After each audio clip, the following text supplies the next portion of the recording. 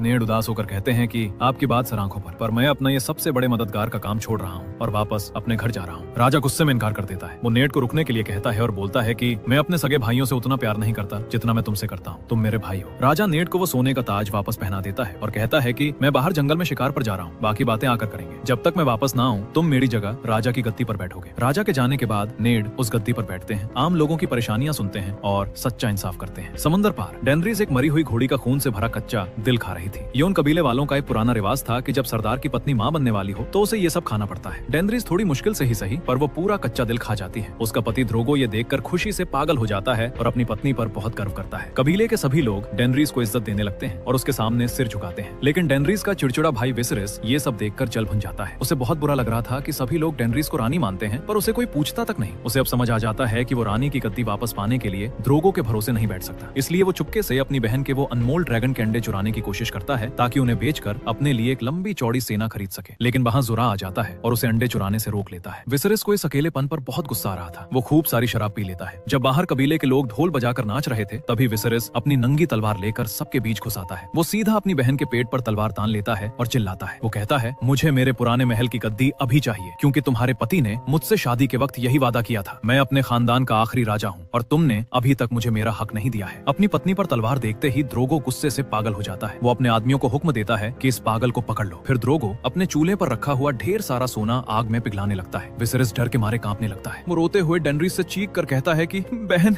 मुझे बचा लो। लेकिन इस बार डेनरीज अपनी जगह से 1 इंच भी नहीं हिलती। वो बस चुपचाप खड़ी रहती है। वो देखती है कि ड्रोगो वो पूरा खौलता हुआ और पिघला हुआ सोना विसेरिस के सिर पर उड़ेल देता है। सोना सिर पर गिरते ही उसके भाई की वहीं मौत हो जाती है। डेनरीज बिना रोए ठंडी आवाज में कहती है कि आंख से जलने वाला मेरा सच्चा भाई नहीं हो सका। विंटरफेल शहर में ब्रान घोड़े पर बैठने वाली उस खास चीज की सवारी करता है जिसके बारे में बाउनेट टायरियन ने उसे बताया था। उसकी मदद से ब्रान अब आराम से घोड़ा चला सकता था। एक दिन जब ब्रान जंगल में मजे से घूम रहा था तभी बर्फ के उस पार रहने वाले 3 जंगली लोग उसके सामने आ जाते हैं। वो ब्रान का घोड़ा और उसका कीमती सामान लूटना चाहते थे, पर ठीक उसी वक्त उसका बड़ा भाई रॉब अपनी तलवार लेकर वहाँ पहुंच जाता है। वो उन जंगलियों को चिल्लाकर कहता है कि मेरे छोटे भाई को छोड़ दो। जब वो लोग उसकी बात नहीं मानते तो रॉब आगे बढ़कर पहले आदमी को मार गिराता है, लेकिन बचे हुए 2 जंगली ब्रान के गले पर अपना चाकू रख देते हैं। अपने भाई की जान खतरे में देखकर रॉब को मजबूरन अपनी तलवार नीचे फेंकनी पड़ती है। तभी थियोन नाम का एक लड़का पीछे से दबे पांव आता है और उस गुंडे के सीने में अपना तीर मार देता है, जिससे वो वहीं ढेर हो जाता है। थियोन स्टार्क परिवार के घर में पले हुए एक सच्चे बेटे जैसा ही था। उधर आर्या अपने पिता की चोट की वजह से बहुत उदास थी। उसका तलवार चलाने का बिल्कुल दिल नहीं कर रहा था। उसका गुरुजी सीरियो से समझाता है कि लड़ाई सीखने का सबसे अच्छा वक्त वही होता है जब इंसान अंदर से परेशान हो। वो उसे प्यार से कहता है कि आगे चलकर तुम्हें कभी भी दुश्मन का सामना करना पड़ सकता है, तब तुम ये नहीं कह सकती कि मैं उदास हूँ। हमें हर हालत में अपने दुश्मन से भिड़ना आना चाहिए और जब मौत हमारे सामने खड़ी हो तो हमें उसकी आंखों में देखकर कहना चाहिए आज नहीं। गुरुजी की ये जबरदस्त बात सुनकर आर्या के अंदर फिर से हिम्मत जाग जाती है और वो खुशी से तलवार उठा लेती है। चलो वापस उस बाउनेट टायरियन के पास चलते हैं जो उस हवा वाले जेल में बंद था। नींद में करवट बदलते हुए वो उस गहरी खाई में गिरते गिरते बचता है। वो डर के मारे जेल के पहरेदार को आवाज लगाता है और कहता है कि कैटलीन की बहन को बताओ कि मैं अपने सारे जुर्म मानने के लिए तैयार हूँ। ये सुनकर टायरियन को महल के सबसे बड़े हॉल में सबके सामने लाया जाता है, पर वहाँ पहुंचकर टायरियन अपनी चालाकी दिखाता है। वो कहता है कि मैंने कुछ नहीं किया और मुझे इंसाफ चाहिए। मैं चाहता हूँ कि मेरा इंसाफ तलवारों की लड़ाई से हो। उसका मतलब था कि एक आदमी उसकी तरफ से लड़ेगा और एक आदमी रानी की तरफ से। जो जीतेगा वही सच्चा माना जाएगा। कैटलीन की बहन कहती है कि ठीक है, पर अगर तुम्हारा आदमी हारा तो तुम दोनों को उस खाई में नीचे फेंक दिया जाएगा। टायरियन कहता है कि मैं अपने भाई जेमी को मेरी तरफ से लड़ने के लिए बुलाना चाहता हूँ, पर वो औरत चिल्लाती है कि लड़ाई अभी के अभी होगी, किसी का इंतजार नहीं किया जाएगा। टायरियन घबरा जाता है और वहाँ खड़े लोगों से पूछता है कि क्या कोई मेरे बचाव में लड़ेगा। तभी भीड़ में से ब्रॉन नाम का एक खतरनाक आदमी आगे आता है। वो टायरियन की तरफ से लड़ने को तैयार था। दूसरी तरफ से उस औरत का एक बड़ा सा आदमी आता है और लड़ाई शुरू हो जाती है। शुरू में लगता है कि टायरियन का आदमी मार खाएगा, पर ब्रॉन बहुत फुर्तीला था। वो उछल कूद करता है और सही मौका मिलते ही उस बड़े आदमी को चोट पहुंचाता है और मार गिराता है। मारने के बाद वो उसकी लाश को उसी खाई में धक्का दे देता है। ब्रॉन जीत जाता है। टायरियन की खुशी का ठिकाना नहीं रहता। अब नियमों के हिसाब से उन्हें टायरियन को छोड़ना ही पड़ता है। टायरियन वहाँ से आजाद हो जाता है और ब्रॉन भी उसके पीछे पीछे निकल पड़ता है। उधर राजा रॉबर्ट खुशी खुशी जंगल में शिकार पर चला जाता है और हमेशा की तरह वहाँ बहुत सारी शराब पीने लगता है। पीछे महल में जोफ्री बहुत दिनों बाद पहली बार सांसा से मिलता है। वो सांसा को एक चमकता हुआ तोहफा देता है ताकि पिछली बात भुलाई जा सके। वो प्यार से कहता है एक दिन मैं सबसे बड़ा राजा बनूंगा और तुम रानी बनोगी। सांसा ये सुनकर उसके प्यार में पागल हो जाती है और उसे पूरी तरह माफ कर देती है। तभी नेड अपने कमरे में आते हैं और अपनी दोनों बेटियों से कहते हैं कि जल्दी अपना सामान बांध लो, हम आज ही अपने घर विंटरफेल वापस जा रहे हैं। सांसा बुरी तरह रोने लगती है क्योंकि उसे यहाँ रहकर जोफ्री से शादी करनी थी। वो जाने से साफ मना कर देती है। नेड उसे समझाते हैं कि बेटी मैं तुम्हारी शादी उससे भी अच्छे और बहादुर आदमी से करवा दूंगा, पर सांसा जिद करती है कि नहीं, मुझे सिर्फ जोफ्री चाहिए। उसके बाल कितने सुंदर और सुनहरे रंग के हैं, मुझे उसके जैसे सुनहरे बालों वाले बच्चे चाहिए। वो दुनिया का सबसे अच्छा राजा बनेगा और लोग उसे सुनहरा शेर कहकर बुलाएंगे। ये सुनकर उसकी छोटी बहन आर्या चिढ़ती है और कहती है कि तुम कितनी बुद्धू हो। जोफ्री के पिता तो बैराथियोन है जिनका निशान हिरन है, शेर नहीं। सांसा गुस्से में कहती है कि जोफ्री रानी के परिवार जैसा लगता है, उसकी शक्ल उसके पिता रॉबर्ट से तो थोड़ी सी भी नहीं मिलती। सांसा की आखिरी बात सीधा नेड के दिमाग में तीर की तरह लगती है। वो चौंक जाते हैं। वो जल्दी से अपनी बेटियों को बाहर निकालते हैं और भागकर वो मोटी किताब खोलते हैं जिसमें सारे पुराने राजाओं की बातें लिखी थी। वो जोफ्री के परिवार का पूरा पन्ना पढ़ते हैं। उन्हें पता चलता है कि हजारों सालों से उस परिवार में जितने भी बच्चे पैदा हुए हैं उन सब के बाल हमेशा काले रंग के थे। लेकिन कितनी अजीब बात है कि सिर्फ जोफ्री और उसके भाई बहन के बाल सुनहरे हैं। अब नेड को सारा राज समझ आ जाता है। उन्हें याद आता है जो ब्रैन ने उस खिड़की में देखा था। जोफ्री राजा रॉबर्ट का बेटा है ही नहीं, वो तो रानी सर्सी और उसके खुद के भाई जेमी का बेटा है। नेड समझ जाते हैं कि यही राज उनके दोस्त जॉन एरन को भी पता चल गया था, इसलिए रानी ने डर कर उसे जहर देकर मार दिया था। नेड सीधा जाते हैं और अकेले में रानी सर्सी से मिलते हैं। वो रानी से पूछते हैं कि क्या तुम्हारे भाई को पता है कि राजा ने कल रात तुम्हें थप्पड़ मारा था। सर्सी अकड़ कर कहती है कि अगर मेरे भाई को पता चला तो वो रॉबर्ट की जान ले लेगा। नेड गुस्से से कहते हैं कि सिर्फ भाई या तुम्हारा प्यार। सर्सी ये सुनकर थोड़ा चौंक जाती है। फिर वो बिना शर्म के ठंडी आवाज में कहती है कि हाँ, मैं और जेमी सिर्फ भाई बहन नहीं है, हम दोनों माँ के पेट से एक ही वक्त पर दुनिया में आए थे। हमारी सांसें जुड़ी हैं और हम हमेशा एक साथ रहेंगे। अब नेड को पूरा यकीन हो गया था कि छोटे ब्रैन ने इन दोनों को एक साथ महल में देख लिया था, इसलिए ही इन्होंने उस बच्चे को खिड़की से नीचे फेंक दिया था। नेड ठहर कर कहते हैं कि इसका मतलब ये जो बच्चे घूम रहे हैं ये सब जेमी के ही बच्चे हैं। सर्सी गुस्से में कहती है कि तो क्या करूं, रॉबर्ट कौन सा मुझे प्यार करता है, वो तो हमेशा बाहर आम औरतों के साथ मजे करता है और रात को पीकर गिर जाता है। एक वक्त था जब मैं उससे पागलों की तरह प्यार करती थी। हमारी शादी वाला दिन मेरे लिए सबसे खुशी का दिन था, पर शादी की पहले ही रात उसने मेरे कान में तुम्हारी मरी हुई बहन का नाम लिया। उसको वही पसंद थी और मैं उसके लिए कुछ नहीं थी। नेड उसकी इन रोने वाली बातों पर ध्यान नहीं देते। वो सच्चे दोस्त। वो कहते हैं कि कि बहाना मत बनाओ, जैसे ही राजा जंगल से वापस आएगा मैं उसे तुम्हारा ये सारा गंदा सच बता दूंगा। तुम्हारे लिए अच्छा यही होगा कि अपने इन बच्चों को उठाओ और जितनी दूर हो सके यहाँ से भाग जाओ। अगर राजा ने तुम्हें यहाँ देख लिया तो वो तुम्हारे बच्चों को और तुम्हें जिंदा नहीं छोड़ेगा। सर्सी उन्हें ध्यान से देखती है, हल्का सा मुस्कुराती है और बिल्कुल ठंडी खतरनाक आवाज में कहती है कि नेड, जब तुम इन राजाओं वाली गद्दियों का खेल खेलते हो ना, तो या तो तुम्हारी जीत होती है या तुम्हारी मौत होती है। इसके बीच में बचने का कोई रास्ता नहीं होता। ये धमकी देकर वो वहाँ से चली जाती है। अगले दिन एक बहुत बुरी खबर आती है। राजा रॉबर्ट जंगल में शिकार करते वक्त एक बड़े जंगली सुअर से भिड़ गया था और बुरी तरह जख्मी हो गया। उसका खून नहीं रुका और अब वो महल में अपनी आखिरी सांसें गिन रहा था। जॉफ्री रोने का नाटक करते हुए अपने पिता के पास बैठा था। नेड घबराकर भागते हुए आते हैं। रॉबर्ट सबको कमरे से बाहर भेज देता है, बस नेड को रुकने को कहता है। वो दर्द से कांपते हुए नेड से एक चिट्ठी लिखने को कहता है। रॉबर्ट कहता है, लिखो कि जब तक मेरा बेटा जॉफ्री बड़ा नहीं हो जाता तब तक मेरा प्यारा दोस्त नेड स्टार्क मेरी जगह राजा की तरह सारा काम संभाले। नेड चुपचाप रोते हुए वो सब लिख देते हैं। नेड उसे ये नहीं बताते कि जॉफ्री उसका बेटा नहीं है। वो सोचते हैं कि अपने दोस्त को मरते वक्त ये बुरा सच बताकर और दर्द नहीं दूंगा। रॉबर्ट खांसते हुए कहता है, लो भाई नेड, अब तुम राजा बन गए और मुझे पता है तुम इस नौकरी से मुझसे भी ज्यादा नफरत करोगे। और सुनो, तुम्हारी बात सच थी, हमें उस लड़की डेनरीज को नहीं मारना चाहिए था। मैंने अपना फैसला वापस ले लिया है। जाओ जल्दी से किसी को भेजकर उस हत्यारे को रोको, वरना बहुत देर हो जाएगी। और मेरे बेटे को अच्छे रास्ते पर चलाना, उसे एक अच्छा आदमी बनाना। नेड आंसुओं के साथ वादा करते हैं कि आप फिक्र मत करो मेरे राजा, दुनिया तुम्हें हमेशा एक बहादुर आदमी की तरह याद रखेगी। इसके तुरंत बाद रॉबर्ट की आंखें हमेशा के लिए बंद हो जाती हैं और वो मर जाता है। नेड भारी कदमों से कमरे के बाहर निकलते हैं। इधर समंदर पार डेनरीज अपने पति ड्रोगो को समझाने की कोशिश कर रही थी कि हमें वहाँ उस समुद्र के पार जाना चाहिए और हमारे दुश्मनों से गद्दी छीन लेनी चाहिए। लेकिन ड्रोगो कहता है कि मैं घोड़े पर बैठता हूँ और यही मेरा राज है, मुझे पत्थर की किसी गद्दी पर बैठने का शौक नहीं है। उसी वक्त बाजार में एक आदमी आता है। वो नाटक करता है कि वो बहुत महंगी और मीठी शराब लाया है और वो रानी डेनरीज को तोहफे में देना चाहता है। लेकिन पीछे से जोरा दौड़ते हुए आता है और डेनरीज को वो शराब लेने से रोक देता है। जोरा को शक हो गया था कि उस राजा रॉबर्ट ने किसी को रानी को मारने के लिए भेजा है। जोरा उस आदमी से कहता है कि अगर ये इतनी महंगी शराब है तो पहले तुम खुद एक गिलास पीकर दिखाओ। वो आदमी घबरा जाता है और बहाने बनाता है कि नहीं नहीं, मैं ये कैसे पी सकता हूँ। पर जब डेनरीज कड़क आवाज में उसे पीने को कहती है तो वो आदमी चाकू फेंक कर वहाँ से भागने लगता है। कबीले के बाकी आदमी दौड़कर उसे पकड़ लेते हैं और उसे एक पेड़ से रस्सी से बांध देते हैं। जब ये खबर ड्रोगो तक पहुंचती है तो वो भागता हुआ अपनी पत्नी के पास आता है। वो जोरा को गले लगाता है और उसकी जान बचाने के लिए उसे सबसे तेज घोड़ा इनाम में देता है। ड्रोगो को इतना गुस्सा आता है कि उसकी आंखें लाल हो जाती हैं। वो अपने सभी कबीले वालों के सामने जोर से चिल्लाकर वादा करता है कि जिन लोगों ने मेरी पत्नी को मारना चाहा, अब मैं उनके शहरों पर आग बरसाऊंगा। मैं अपने बच्चे को वहां का राजा बनाऊंगा। हम अपना समंदर पार करेंगे और उन सबको बर्बाद कर देंगे। डेनरीज अपने पति का ये खौफनाक गुस्सा देखकर अंदर से बहुत खुश होती है। उसके बाद वो उस धोखेबाज शराब वाले को सजा देते हैं। वो लोग उसे नंगा करके घोड़े की रस्सी के पीछे बांध देते हैं और पूरे रास्ते पत्थरों पर घसीटते हैं। बर्फ की उस लंबी दीवार पर सारे नए लड़कों को उनका काम बताया जा रहा था। वहाँ का सबसे बड़ा सरदार कहता है कि यहाँ काम करना फक्र की बात है, अगर कोई भी डर कर भागा तो उसे वही मार दिया जाए। फिर वो सबके नाम और काम बोलता है। जॉन स्नो और उसके मोटे दोस्त सैम को खाना बनाने और झाड़ू पोछा करने वाले नौकरों के ग्रुप में डाल दिया जाता है। जॉन अपना नाम वहाँ सुनकर हक्का बक्का रह जाता है। उसे लगता था कि वो इतना अच्छा तलवार चलाता है तो उसे लड़ने वाला बनाया जाएगा। उसे पूरा शक था कि उस गंदे सरदार थॉन ने ही बदला लेने के लिए उसे नौकर बनाया है। वहाँ का एक अंधा बूढ़ा डॉक्टर जॉन से कहता है कि आज से तुम मेरी टेबल साफ करोगे, मेरे लिए खाना लाओगे और बिस्तर ठीक करोगे। जॉन का गुस्से से मुंह लाल हो जाता है। वो सोचता है कि ये तो मेरी बहुत बड़ी बेइज्जती है, मैंने तो अकेले सबको पीटा था, तो मैं बर्तन क्यों घिसूं? मोटा सैम उसके कंधे पर हाथ रखता है और प्यार से समझाता है कि अरे बुद्धू, समझा कर, इस नौकरी की वजह से तुम हमेशा सरदार और उस डॉक्टर के पास रहोगे। तुम उनकी हर खुफिया मीटिंग सुन पाओगे, तुम्हें सब बातें पता चलेंगी। एक दिन इसी वजह से तुम भी सबसे बड़े सरदार बन सकते हो। जॉन को सैम की ये बात सच में काफी अच्छी लगती है और वो मान जाता है। उसके बाद जॉन और सैम एक पुराने पेड़ के सामने घुटनों पर बैठकर सच्ची कसम खाते हैं। अब वो दोनों पक्के वाले नाइट्स वॉच के सदस्य बन चुके थे। इस कसम का मतलब था कि अब वो जिंदगी में कभी शादी नहीं कर सकते, उनका कोई बच्चा नहीं होगा और वो अपने घर नहीं जा सकते। उन्हें अपनी आखिरी सांस तक उसी दीवार की रक्षा करनी होगी। वैसे भी जॉन को उसके पिता नेड से कुछ नहीं मिलने वाला था, क्योंकि वो दूसरी औरत का बेटा था, इसलिए उसके पास यहाँ रहने के अलावा कोई दूसरा रास्ता भी नहीं था। उधर राजा रॉबर्ट के मरने के बाद नेड अपने एक सिपाही को बुलाते हैं और एक चिट्ठी देकर जल्दी से राजा के छोटे भाई स्टेनिस के पास भेजते हैं। उस चिट्ठी में लिखा था कि तुम्हारा बड़ा भाई रॉबर्ट मर चुका है और अब नए राजा तुम बनोगे। इसके बाद नेड उस चालाक पेटीर से मिलते हैं। नेड उसे पूरा सच बता देते हैं कि जॉफ्री राजा का असली बेटा नहीं है, वो रानी और उसके सगा भाई का बेटा है। इसलिए सच्चाई और नियमों के हिसाब से अगला राजा रॉबर्ट का छोटा भाई स्टेनिस होना चाहिए। पेटीर थोड़ा मुस्कुराकर कहता है कि अरे नेड भाई,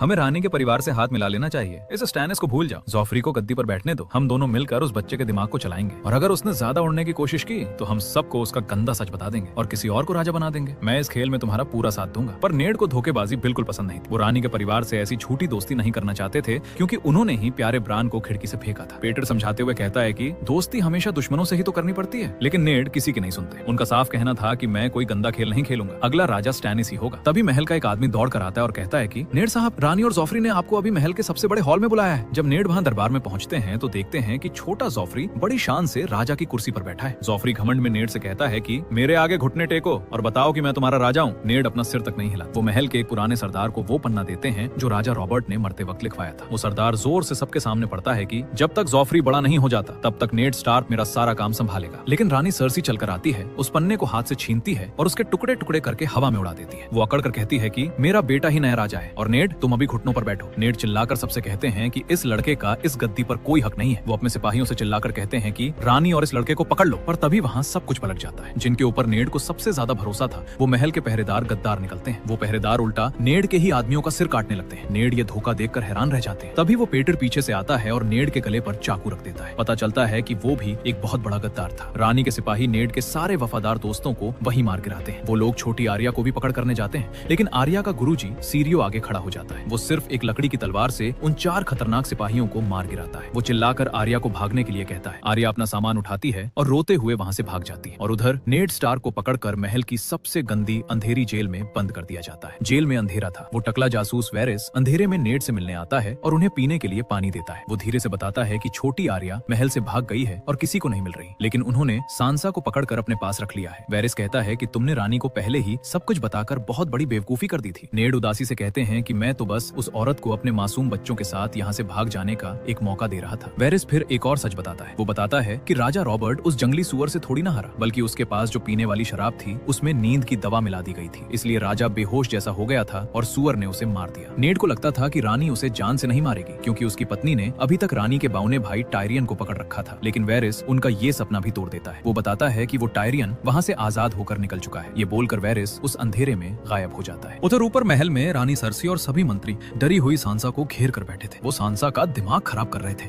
कि तुम्हारा बाप एक गद्दार है, वो हमारी पीठ पीछे राजा बनना चाहता था। सांसा रोते हुए रानी के आगे हाथ जोड़ती है और अपने पिता को छोड़ने की भीख मांगती है। रानी प्यार का नाटक करती है। महल के बाकी मंत्री बोलते हैं कि ये तो गद्दार की बेटी है, जॉफरी को इससे शादी नहीं करनी चाहिए, कल को ये हमें धोखा दे सकती है। सांसा रोते हुए चिल्लाती है कि नहीं, मैं जॉफरी के सामने हमेशा सर झुकाकर रहूंगी, मैं आप जैसी ही रानी बनूंगी। रानी उसे रुक कर देखती है, फिर वो मीठी आवाज में कहती है कि ठीक है, अपने हाथों से एक चिट्ठी लिखो और अपने बड़े भाई रॉब को भेजो। उसमें लिखो कि वो शांति से यहाँ आए और जॉफरी को अपना राजा मान ले। सांसा आंसू पोंछते हुए पूछती है कि इससे मेरे पिता बच जाएंगे। रानी धोखे से कहती है कि ये तो इस बात पर तय करेगा कि तुम्हारा भाई यहाँ आता कैसे। अगर वो सच में दोस्ती करने आएगा तो तुम्हारा पिता बच जाएगा। सांसा बेचारी डर के मारे चिट्ठी लिखने के लिए मान जाती है। जब वो बेवकूफ वाली चिट्ठी रॉब के पास पहुंचती है तो रॉब सारा सच समझ जाता है। उसे गुस्सा आता है कि उसके सच्चे पिता को जेल में डाल दिया गया है। वो अपनी सारी फौज को तैयार होने को कहता है और कसम खाता है कि वो अपने पिता को वापस ला कर रहेगा। गुस्से में रॉब के हाथ कांप रहे थे। कैटलीन को जब पता चलता है कि मेरा बेटा लड़ाई पर जा रहा है तो वो दौड़कर अपनी सगी बहन लीसा, जो उस पहाड़ पर थी, के पास मदद मांगने जाती है। उसे उम्मीद थी कि बहन अपने सिपाही देकर मदद करेगी, लेकिन लीसा सीधा मुंह मना कर देती है। वो कहती है कि मेरे लिए मेरा लाडला बेटा सबसे जरूरी है, मेरे सिपाही इस पहाड़ से बाहर नहीं जाएंगे। कैटलीन अपनी सगी बहन की ऐसी बात सुनकर बुरी तरह टूट जाती है। उधर रात के अंधेरे में रॉब अपने छोटे भाई ब्रैन के गले मिलता है। वो उसे प्यार से समझाता है कि भाई, अब मैं जा रहा हूँ तो घर का सरदार तुम ही हो। अपने सबसे छोटे भाई का अच्छे से ध्यान रखना और अपने मास्टर जी की बात मानना। मुझे पता है तुम बहुत बहादुर हो, मैं तुम्हें चिट्ठी भेजता रहूंगा। ये बोलकर रॉब घोड़े पर बैठकर वहाँ से निकल जाता है। अगले दिन जंगल में वो सभी सिपाही अपना डेरा डालते हैं। रॉब के पास 20,000 खतरनाक सिपाहियों की एक बहुत बड़ी फौज थी। कैटलीन भी सफर करके अपने बेटे के पास पहुंच जाती है। सारे बड़े सरदार उसे तसल्ली देते हैं कि हम रानी के उन सिपाहियों को कच्चा चबा जाएंगे और नेड स्टार्क को वापस ले आएंगे। रॉब डरकर अपनी माँ से कहता है कि क्या मुझे महल जाकर जॉफरी के आगे सिर झुका लेना चाहिए ताकि पिताजी बच जाएं? कैटलीन उसके कंधे पर हाथ रखती है और पूरी हिम्मत से कहती है, नहीं मेरे बेटे, अगर तुमने वहाँ हाथ मिलाया तो वो गद्दार लोग रात के अंधेरे में तुम्हारा सिर काट देंगे। उनका काम ही धोखा देना है। अपनी माँ की आग वाली बातें सुनकर रॉब के अंदर पूरा जोश आ जाता है। उधर वो बाउना टायरियन आखिरकार अपने पिता टाइविन से मिलता है, जो उस अमीर परिवार का सबसे बड़ा मुखिया था। उसका पिता बताता है कि पता है तुम्हारा भाई जेमी सिर्फ तुम्हें बचाने के लिए सड़क पर तलवारें निकाल लाया था। हम लैनिस्टर लोगों को अगर कोई आंख दिखाता है तो हम उसकी औकात दिखा देते हैं। टायरियन हैरान होकर पूछता है कि बाकी शहर में क्या चल रहा है। उसका पिता हंसते हुए बोलता है कि अरे राजा तो मर चुका, नेड जेल में सड़ रहा है, जॉफरी अपना नया राजा बन गया है और उस नेड का बेवकूफ बेटा रॉब हमसे बदला लेने फौज लेकर आ रहा है। पर वो तो एक अनारी बच्चा है, उसने देखा ही क्या है, हम उसकी उस बच्चों की टोली को आसानी से मसल देंगे। उधर दूसरी तरफ रॉब और उसके सरदार नक्शा खोल कर बैठे थे। तभी उनके सिपाही एक आदमी को पकड़ कर लाते हैं। पता चलता है कि वो आदमी चुपके से उनकी बातें सुन रहा था। वो उन लैनिस्टर वालों का एक जासूस था। सब उसे वहीं मार देना चाहते थे, पर रॉब अपने पिता की तरह सच्चा और समझदार था। वो उस जासूस के कान में बोलता है, जाओ और अपने उस अमीर बाप टाइविन से कह देना कि रॉब स्टार्क ठीक उसके सामने 20,000 खूंखार भेड़िए लेकर आ रहा है, हम उनका नाम उन निशान मिटा देंगे। रॉब उस जासूस को जिंदा छोड़ देता है। बाकी सरदारों को लगता है कि ये रॉब ने ठीक नहीं किया, वो तो सिर्फ बच्चा है। वापस बर्फ की उस ऊंची दीवार पर चलते हैं। वहाँ के सरदार को भी चिट्ठी मिल जाती है कि नेड स्टार्क जेल में है। वो जॉन स्नो को अकेले में बताता है कि तुम्हारे पिता को राजा से गद्दारी करने के चक्कर में अंधेरी कोठरी में डाल दिया गया है। जॉन को झटका लगता है, उसकी आंखों में आंसू आ जाते हैं। वो डर जाता है क्योंकि उसने कसम कसम खाई थी कि वो मरते दम तक इस दीवार से एक कदम बाहर नहीं निकल सकता। अब वो फंस गया था। ये खबर पूरी दीवार पर आग की तरह फैल जाती है। वो गंदा सरदार थॉर्न भरी भीड़ में जॉन का मजाक उड़ाता है। वो चिल्लाता है कि ये देखो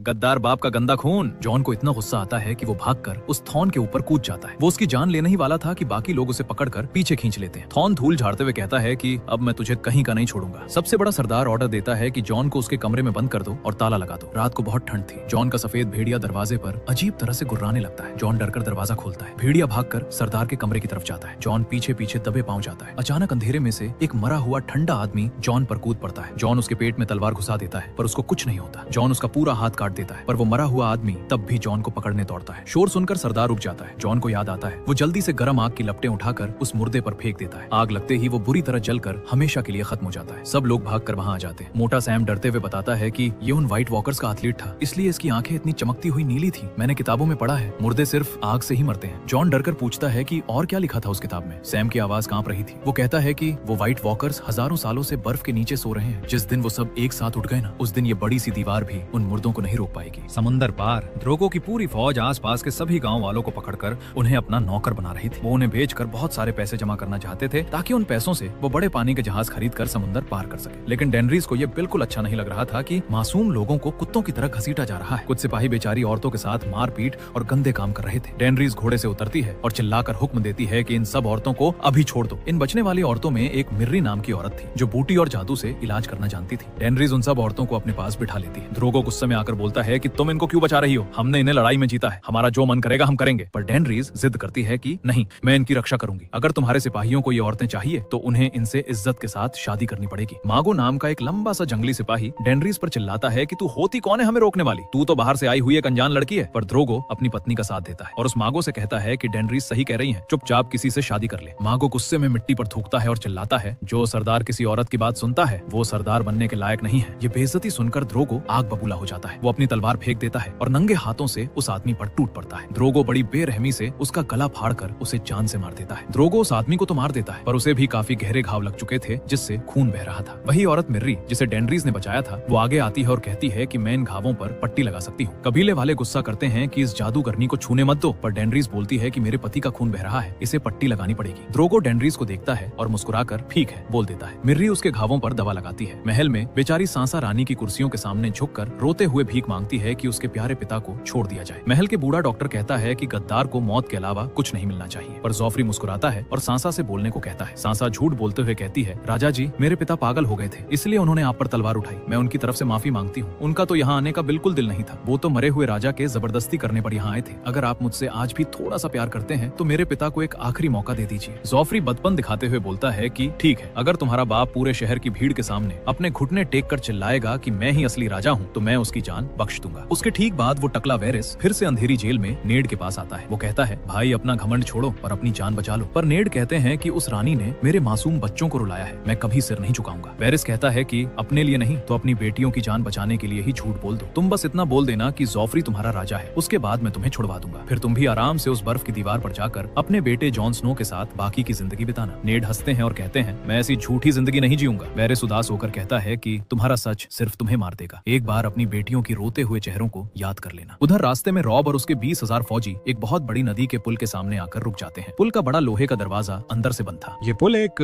फ्रे नाम के परिवार का था और उनका सरदार वॉल्डर एक बहुत ही लालची और बूढ़ा आदमी था। उस बूढ़े के ढेर सारे बच्चे थे और वो बस उनकी शादी किसी अमीर घर में करवाना चाहता था। कैटलीन अकेले उस बूढ़े सरदार से मिलने जाती है और हाथ जोड़कर उसे पुल का दरवाजा खोलने को कहती है। बूढ़ा हंसता है और कहता है कि तुम तो उस रानी के दुश्मन हो, मैं दरवाजा खोलकर तुम्हारी मदद क्यों करूं? मैं तो रानी की मदद करूंगा जिससे मुझे ढेर सारा सोना मिलेगा। कैटलीन गुस्से में पूछती है कि तुम्हें सच में क्या चाहिए? बूढ़ा शर्त रखता है कि अगर दरवाजा खुलवाना है तो तेरे हर एक बच्चे की शादी मेरे एक एक बच्चे से करवानी पड़ेगी। कैटलीन के पास कोई और रास्ता नहीं बचता, उसे हाँ कहना ही पड़ता है। वो वापस आकर रॉब को बताती है कि जब लड़ाई खत्म हो जाएगी तब छोटी आर्या की शादी उसके बेटे से होगी और तुम्हारी शादी उसकी एक बेटी से। रॉब अपनी किस्मत पर रोता है, पर वो भी समझता था कि अगर नदी पार करनी है तो ये झूठी शादी करनी ही पड़ेगी। अगले दिन सुबह बड़ा दरवाजा खुल जाता है और उनकी पूरी सेना आगे बढ़ती है। बर्फ की उस दीवार पर सरदार जॉन स्नो को खुशी से एक सबसे अनमोल और ताकतवर तलवार तोहफे में देता है, क्योंकि जॉन ने ही मुर्दे को जलाकर उसकी जान बचाई थी। सरदार ने तलवार के नीचे एक चमकता हुआ भेड़िए का छोटा सा चेहरा भी बनवा दिया था, क्योंकि भेड़िया ही जॉन के परिवार की पहचान था। सरदार उदास होकर बताता है कि ये तलवार मेरे बाद मेरे अपने बेटे जोराहा को मिलनी चाहिए थी, लेकिन वो अपनी गंदी हरकतों के चक्कर में समंदर पार भाग गया और उस औरत डेनरीज का नौकर बन गया। और सुनो जॉन, मैंने उस बुरे आदमी थॉर्न को महल भेज दिया है ताकि वो राजा को मुर्दों का सच बता सके। अब वो तुमसे बहुत दूर है और तुम्हें छुड़ा नहीं पाएगा। उधर दूसरी जगह पहाड़ों पर ब्रॉन दौड़ता हुआ आता है और सोते हुए बाउने टायरियन को जगाता है कि जल्दी उठो उठो, रॉब अपनी फौज लेकर हमला करने आ गया है। टायरियन भागकर अपने मोटे मोटे लोहे के कपड़े पहनता है। वो सामने खड़े अपने कबीले वालों को जोश दिलाने के लिए लंबी चौड़ी बात बोलता है। सब चिल्लाते हैं और दौड़ पड़ते हैं, पर बेचारा छोटा टायरियन अपने ही लोगों के भारी पैरों के बीच कुचल जाता है और उसके सर पर हथौड़ा लगता है, जिससे वो बेहोश हो जाता है। जब उसकी आंख खुलती है तो लड़ाई खत्म हो चुकी थी और उसकी सेना जीत चुकी थी, लेकिन उसके पिता टाइविन परेशान थे। टाइविन उसे बताते हैं कि अरे बेवकूफ, वो अनारी छोकरे रॉब ने हमें उल्लू बना दिया। उसने यहाँ हमारे पास सिर्फ 2000 सिपाही भेजे थे। तब सच सामने आता है कि रॉब अपनी असली और बड़ी 18,000 की सेना लेकर रानी के भाई जेमी वाली जगह पर हमला करने चला गया था और उसने चुपके से हमला करके जेमी की बुरी पिटाई की और उसे अपना कैदी बना लिया। ये सब रॉब का बहुत ही जबरदस्त और खतरनाक खेल था, ताकि रानी डर जाए और उसके पिता नेड को छोड़ दे। समुद्र पार ध्रोगो का वो सीने वाला घाव बुरी तरह सड़ जाता है और जहर बन जाता है। उसे इतनी तेज बुखार होता है कि वो चक्कर खाकर अपने घोड़े से सीधा मिट्टी में गिर पड़ता है। कबीले वाले थूक कर कहते हैं कि जो सरदार घोड़े पर नहीं बैठ सकता वो किस काम का सरदार। डेनरीज चिल्लाती है कि चुप रहो, मेरा पति बस थोड़ा थक गया है, उसे आराम की जरूरत है। हम तब तक यहीं रहेंगे जब तक ये उठ नहीं जाते। लेकिन जंगली सिपाही डेनरीज की बात पर बस हंसते हैं। जोराह चुपके से डेनरीज को समझाता है कि रानी जी, इनके पुराने तौर तरीके हैं कि जब सरदार कमजोर होता है तो नया सरदार बनता है और नया सरदार पुराने की बीवी को हमेशा मार देता है। हमें अभी इसी वक्त घोड़ा लेकर भाग जाना चाहिए, वरना हम मारे जाएंगे। पर डेनरीज ढीठ होकर कहती है कि मैं अपने पति को मरते हुए छोड़कर कहीं नहीं जाऊंगी। वो उस जादूगरनी मिर्री के आगे हाथ जोड़कर कहती है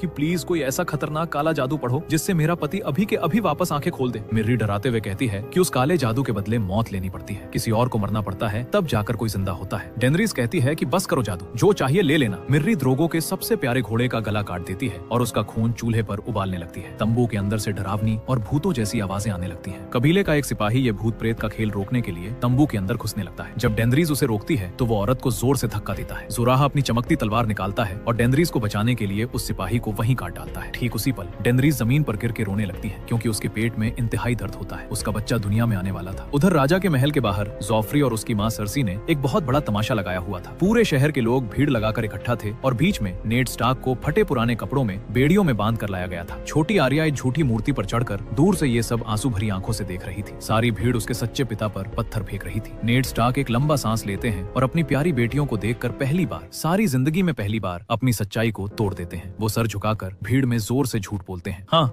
मैं गद्दार हूँ। मैं राजा जॉफ्री को जहर देकर मार देना चाहता था और उसकी जगह लेना चाहता था। असली राजा सिर्फ जॉफ्री ही है। सासा ये सुनकर राहत की सांस लेती है कि अब उसके पिता जिंदा बचेंगे। जॉफ्री शैतानी मुस्कान के साथ आगे आता है। वो कहता है कि मेरी रानी माँ और इस प्यारी सासा ने मुझसे बहुत रिक्वेस्ट की थी कि गद्दार नेड की जान बख्श दी जाए, लेकिन राजा जॉफ्री किसी की सिफारिश नहीं सुनता। गद्दारी की सिर्फ एक ही सजा है और वो है मौत। ये सुनते ही नेड अपना सर झुका लेते हैं। रानी सर्सी डर कर चिल्लाती है कि बेटा ऐसा मत करो, तुमने वादा किया था। सासा जोर से चीखती है और रोते हुए भागने लगती है कि मेरे पिता को छोड़ दो, लेकिन जॉफ्री जो बिल्कुल एक पागल कुत्ते जैसा बन चुका था, वो हाथ उठाता है और मौत का ऑर्डर दे देता है। एक खूंखार आदमी जिसने हमेशा सर काटने का काम किया था, वो अपना मोटा और बड़ा सा चाकू निकालता है। आर्या डर के मारे अपनी आंखें बंद कर लेती है और ठीक भीड़ के सामने वो कसाई नेड स्टार्क की गर्दन पर वो भारी तलवार जोर से मार देता है और उनका सर धड़ से अलग हो जाता है। सासा ये खौफनाक मौत देखकर वहीं जमीन पर ढेर होकर बेहोश हो जाती है। भीड़ में खड़ी आर्या रो रही थी कि तभी नेड का एक पुराना दोस्त यौरन पीछे से आकर आर्या की आंखों पर हाथ रख देता है और उसे वहां से खींचकर दूर ले जाता है। वो एक बुरा सा चाकू उठाकर आर्या के लंबे सुंदर बाल काटकर छोटे लड़कों जैसे कर देता है। वो उसे समझाता है कि सुनो बेटी, आज से तुम आर्या स्टार्क नहीं बल्कि एरी नाम का एक बेघर लड़का हो। अगर यहाँ किसी को भी पता चला कि तुम नेड स्टार्क की बेटी हो तो वो भेड़िए की तरह तुम्हें पकड़कर राजा को दे देंगे और सोने का इनाम लेंगे। आर्या को उसकी सब बातें माननी पड़ती है। वो आदमी आर्या को बाकी लुच्चे लफंगे लड़कों के ग्रुप में बिठा देता है जिन्हें सजा काटने दीवार पर भेजा जा रहा था। कुछ गंदे लड़के आर्या को परेशान करते हैं और उसकी अनमोल तलवार छीनने की कोशिश करते हैं, पर आर्या झट से तलवार निकालकर उनके नाक के ठीक पास रख देती है। वो डर के भाग जाते हैं। वहीं बगल में वो जेंड्री नाम का मजबूत लड़का भी बैठा था, जो असली में राजा रॉबर्ट का छुपा हुआ बेटा था। दोनों बात करते हैं पर आर्या उसे भी अपना असली नाम नहीं बताती। फिर वो सब उस शहर को छोड़कर दूर सफर पर निकल जाते हैं। उधर एक काला कौवा उड़कर रॉब के पास पहुंचता है, जिसकी चिट्ठी में लिखा था कि नेड स्टार्क का सर काट दिया गया है। कैटलीन डर के मारे चिल्लाती है और रोने लगती है। रॉब आग बबूला हो जाता है। वो अपनी तलवार निकालकर रोते रोते एक लंबे पेड़ को पूरी तरह काटने लगता है। वो रोते हुए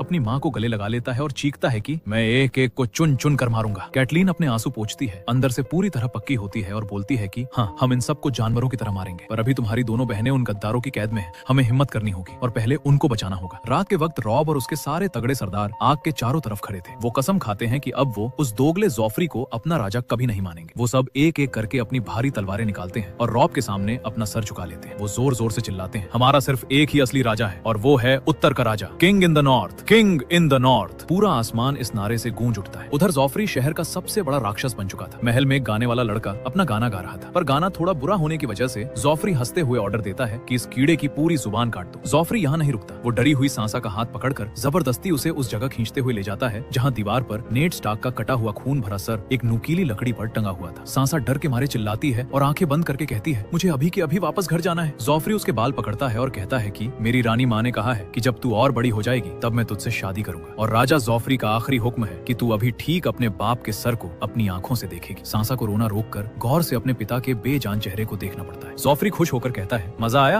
अब देखना, एक दिन मैं तेरे उस होशियार भाई का सिर भी काट कर तुझे तोहफे में दूंगा। सांसा को अंधी नफरत होने लगती है। वो हिम्मत करके थूकते हुए कहती है, क्या पता एक दिन मेरा भाई ही तेरा सिर काट कर मुझे तोहफे में दे दे। जॉफ्री को इतना गुस्सा आता है कि वो अपने एक सिपाही को हुक्म देता है कि इस लड़की के मुंह पर जोर का मुक्का मारो। सिपाही सांसा को जोर से मारता है जिससे उसके होठों से खून निकल आता है। उधर जब उस अमीर टाइविन को चिट्ठी मिलती है कि रॉब स्टार्क ने उनके सबसे तगड़े बेटे जेमी को हराकर कैद में डाल लिया है, तो उनके पैरों तले जमीन खिसक जाती है। टाइविन के बाकी लोग डर कर बोलते हैं कि हमें तुरंत रॉब के पास माफी मांगकर दोस्ती का प्रस्ताव भेजना चाहिए, वरना वो जेमी को मार देगा। पर टायरियन मुस्कुराता है और कहता है, आप लोग पागल हैं क्या? उस गधे जॉफ्री में रॉब के पिता का सर काटा है, अब भूल जाओ शांति और दोस्ती को। वो लड़का किसी की नहीं सुनेगा। टाइविन अपने बावने बेटे टायरियन को अकेले में कमरे में बुलाता है। वो ठंडी आवाज में उसे हुक्म देता है कि तुम कल सुबह ही राजा के महल में जाओगे और उस पागल बच्चे जॉफ्री की जगह सबसे बड़े मददगार की कुर्सी पर बैठोगे। और हाँ, उन तीनों गद्दारों वेरिस, पेटीर और उस बूढ़े डॉक्टर पर दिन रात नजर रखना, क्योंकि वो बस अपनी कुर्सी बचाने के लिए किसी को भी धोखा दे सकते हैं। वापस बर्फ की उस ऊंची दीवार पर जब जॉन स्नो को पिता की मौत की खबर मिलती है तो वो आग बबूला हो जाता है। वो रात के अंधेरे में अपना घोड़ा निकालता है ताकि वो भागकर अपने भाई रॉब के साथ मिल सके और जॉफ्री का सर काट सके। मोटा सैम दरवाजे पर उसके पैरों में गिरकर रोता है और समझाता है कि भाई अगर तू दीवार छोड़कर भागा तो ये लोग तुझे कल ही जान से मार देंगे। पर जॉन इतना गुस्से में था कि वो सैम को धक्का देकर घोड़ा ले भागता है। जॉन आगे आगे और उसके डरे हुए सारे वफादार दोस्त घोड़ों पर उसके पीछे पीछे भागते हैं। बीच जंगल में दोस्तों की टोली जॉन को पकड़ लेती है। जॉन गुस्से में तलवार निकाल लेता है और चिल्लाता है कि तुम वापस जाओ, पर उसके दोस्त उसका साथ नहीं छोड़ते। वो चिल्लाकर याद दिलाते हैं कि जॉन स्नो, हमने एक साथ मौत की कसम खाई थी, याद कर, तेरा असली परिवार अब सिर्फ और सिर्फ हम लोग हैं। जॉन अपनी तलवार गिराता है और रो पड़ता है, क्योंकि जिंदगी में पहली बार इतने सारे लड़के उसे सच्चे दिल से प्यार कर रहे थे। वो दोस्तों की बात मानकर वापस आ जाता है। सुबह जब सबसे बड़े सरदार को पता चलता है कि जॉन भाग गया था तो वो गुस्सा नहीं करता। वो कहता है, अरे अगर मैं यहाँ हर भागने वाले बच्चे को मरने लग गया तो मेरी फौज में तो एक बंदा नहीं बचेगा। कम से कम तुमने अपने पिता का प्यार दिखाया। फिर सरदार एक भयानक सच बताता है। वो कहता है कि उस मुर्दे व्हाइट वॉकर के आने के बाद अब बर्फ के उस पार सभी बर्फ के गांव वालों का निशान गायब हो गया है। वहाँ खौफनाक नीली आंखों वाले मुर्दे आजाद घूम रहे हैं। अब टाइम आ गया है जॉन स्नो, मैं अपनी आधी सेना लेकर उस अंधेरे जंगल में घुसने वाला हूँ। अगर तुम्हें सच में किसी को मारना है तो चलो मेरे साथ उस सच्चाई को ढूंढने और उन राक्षसों से भिड़ने। जॉन स्नो का सीना चौड़ा हो जाता है और वो अपनी तलवार के साथ चल पड़ने को ठीक वही मान लेता है। समंदर के उस पार डेनरीज एक नए तंबू में होश में आती है। वो घबराते हुए जोराहा से पूछती है, मेरा बच्चा कहाँ है, बताओ मुझे। जोराहा नजरें झुकाकर रोता है और बताता है कि बच्चा पैदा ही नहीं हो सका रानी जी, वो मर चुका है। वो चुड़ैल मिर्री ठंडी हंसी हंसते हुए कहती है कि हाँ, मैंने बचाया था तुझे, पर तेरे अंदर जो जान थी वो ड्रैगन की तरह खौफनाक और मरी हुई पैदा हुई थी। डेनरीज रोते रोते चीखती है कि मुझे अपने पति ड्रोगो के पास जाना है अभी इसी वक्त। जब डेनरीज पास वाले बिस्तर पर जाती हैं तो देखती है कि ड्रोगो आंखें खोलकर तो बैठा है, पर वो मुर्दो जैसा हो चुका है। ना वो बोल सकता था, ना हिल सकता था, ना उसको कुछ याद था। वो जिंदा लाश बन चुका था। डेनरीज चिल्लाती है कि